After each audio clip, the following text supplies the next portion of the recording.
Now, at the exact same time, a major source of funding will expire that helped child care centers during the pandemic. The money was part of the Child Care Stabilization Grant and helped dozens of daycare centers here in Memphis. Now, that money did wonders for an East Memphis daycare director, but without a long-term solution, she tells our Zaria Oates she'll be right back where she started.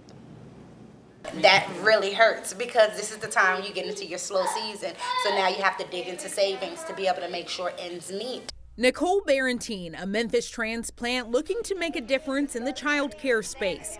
Now she's left struggling as grant funding runs out and her employees who got $1,000 bonuses from the grant are long gone. It helped, but the issue we ran into was employee retention. With no clause in the grant requiring people to stay a certain amount of time after receiving the bonus, everyone left. They would just get the money and then within the 30 days they would leave. The Tennessee Department of Human Services won't add a requirement for new hires to stay, saying the grant is intended to be a good faith effort to support retention.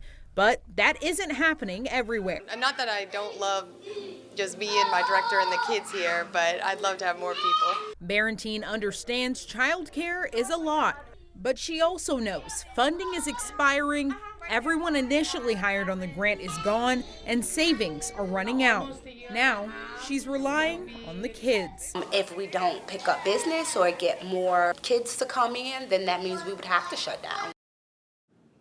While the child care stabilization funds are coming to an end, additional funds will continue through 2024 if you applied by the September 5th deadline. If you didn't, the Tennessee Department of Human Services is working to provide child care development funds regularly, and current grants can be found on the TDHS website. Richard Pepper.